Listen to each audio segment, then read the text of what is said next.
When I find myself in times of trouble, Mother Mary comes to me, speaking words of wisdom, let it be. Hi everybody, welcome to Hardcore ER9.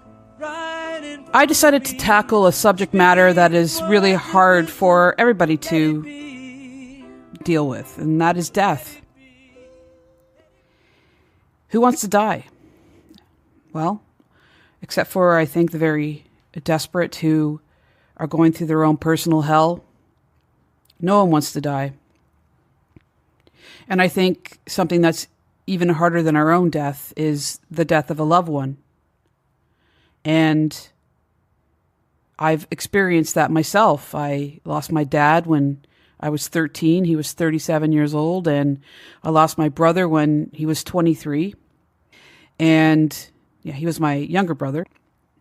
And as much as I've worked in the ER and as a nurse, I've seen lots of death and dying. And it hasn't given me any further comfort or insight when it comes to my own loved ones. However, I think I was granted the gift to help others, aside from myself, to lead to follow through to a comfortable end with dignity and help their loved ones get through it. The problem is that sometimes people don't want to let go. And I'm not talking about the person who's dying, though it's true. I've seen that as well. But I'm talking about the loved ones who can't let go. And it has led to some unnecessary suffering for that person that's dying. As harsh as this may sound, our selfishness sometimes gets in the way of letting go. And though that's not our intention, it does lead to much pain and suffering and agony for the person that's dying. At least I've seen these cases. So I've decided to talk about some of those. And please, this is in no way a knock, an insult, a admonishment towards these people. But maybe it gives a little bit of insight as to the other side of the coin, the person that is actually dying. Okay, let's get started on this. I've seen people in the end stages of dying cancer.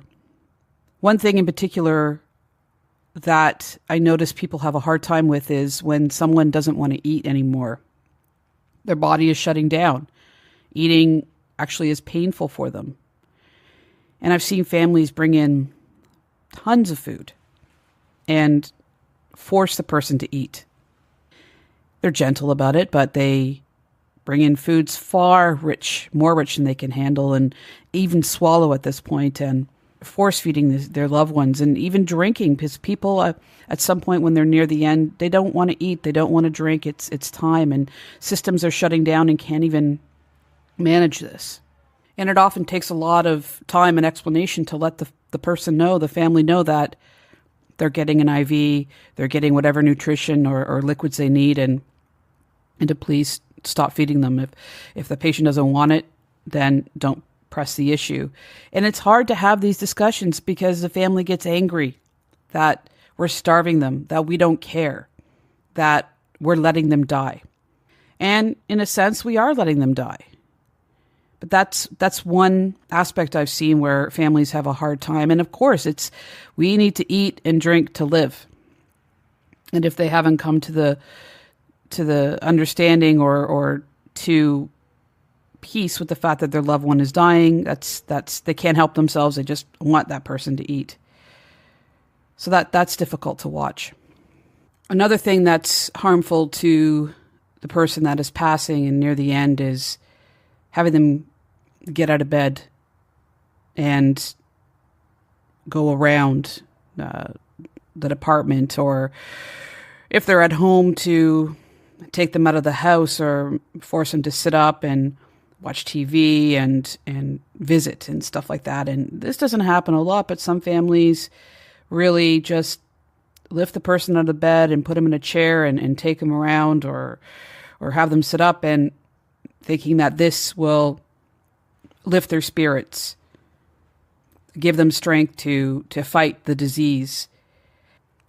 And this may be the beginning of having these difficult discussions, saying that the patient is in, the person, sorry, not patient, is in way more pain than they can manage to get out of bed, and that they want to be comfortable and they can visit or spend time from the bed. And sometimes the person doesn't want to say anything because they want to make their family happy. And I've had the person who's dying and knows they're dying, is at peace with dying, or at least understands that they're dying, say to me, "Why won't they listen to me? I'm dying.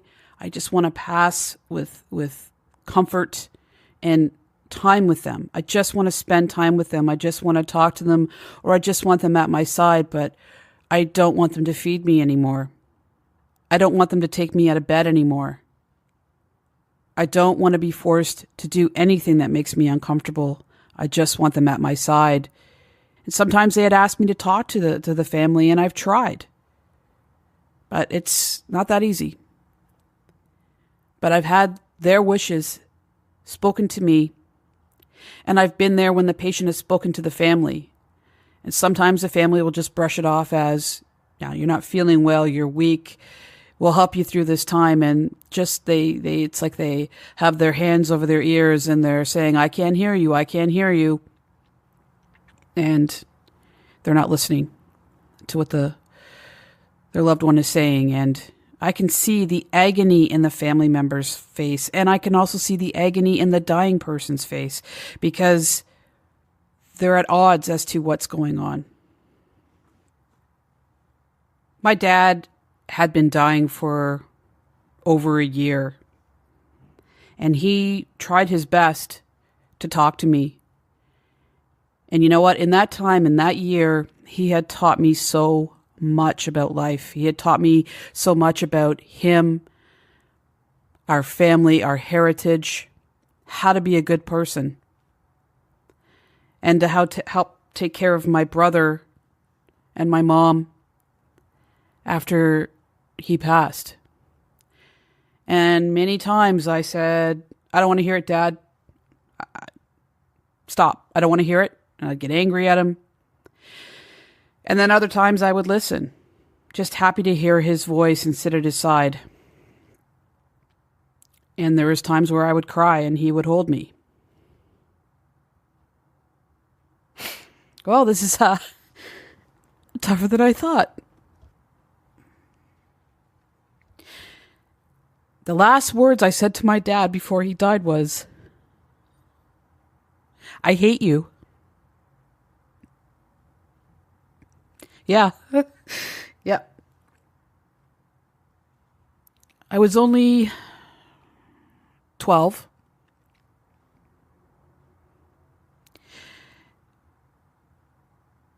And I'm sure he understood. But I have to live with that. I'm 48 years old and it still haunts me. Woo! Sorry about the tears, guys. But I want this to be real. I'm 48 years old and it still haunts me. And I know he forgave me, and I know he understood. But I can't believe that how much that would have hurt him. But I learned a lot from that. It helped teach me how to be a good nurse, and to understand the pain that family goes through and the loved one. So anyway, okay. Ooh. Tidy up this red, wet face of mine and move forward. But it's their time. It's their illness. It's their passing. It's their death. So let's grant their wishes. Let's let them visit quietly. Or if they want to sleep, sleep. If they want you to sit by their bedside and hold their hand, do that. If they like certain music or to have their forehead rubbed, their back, do it. It's hard for them to ask. Sometimes they're really afraid, and if they're telling you it's their time and they're in an advanced stage of dying, let them. They often have words of wisdom they want to impart. Say goodbye. Let them. These are often the most important times of their life and important times of the loved one's life. And I have to say, the important times of my life. There is an honor to be witness to a birth. New life coming into this world, new potential. The whole world's ahead of them. But there is also great honor in being at someone's bedside, being present when they die, because that's the end of an entire life. A life full of happiness and sorrow and achievements and falls and laughter and just everything. Being witness to that is an honor. And sometimes as they pass, you see their face that's full of agony and pain become soft and relaxed and at peace. And if we can somehow guide their loved ones to this, it helps. I'm very careful saying this because each death, whether it's yours or someone you love, is individual. And you don't know how you're going to react, or you don't know how you're going to feel. The best that I can suggest is look out for their best comfort. Listen to their words and try to enjoy every last minute that you can. I had a patient come in. In fact, I've had a few patients come in, end stage disease of some sort. It could be cancer, it could be emphysema, it could be MS, ALS, you name it. It could be any awful disease. And they do not have what's called a DNR, which means do not resuscitate. If a patient is palliative and doesn't have a do not resuscitate, it means that we have to do what's called heroic efforts to save them.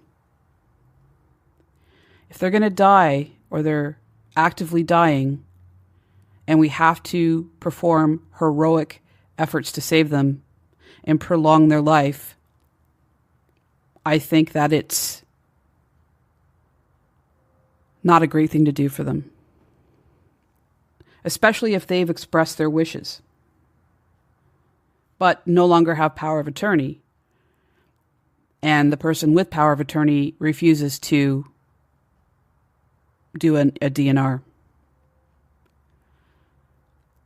Here's one case, and it's going to be really hard to listen to, so I'm warning you.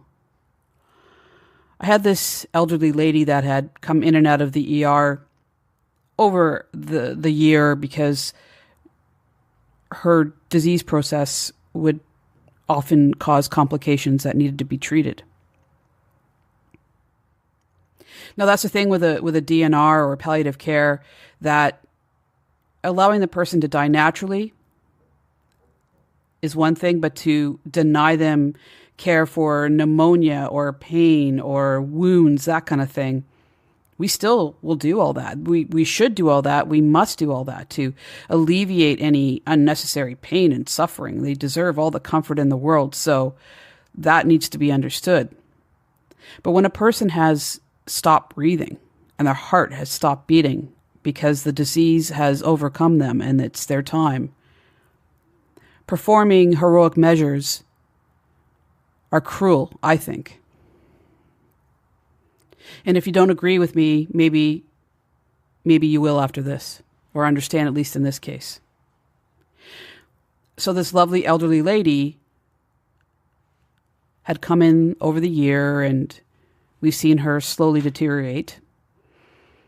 And we knew that very soon that she would pass, and we were hoping that we wouldn't see her in the ER, because you really kind of you want to pass in a comfortable place, not a bright, loud environment.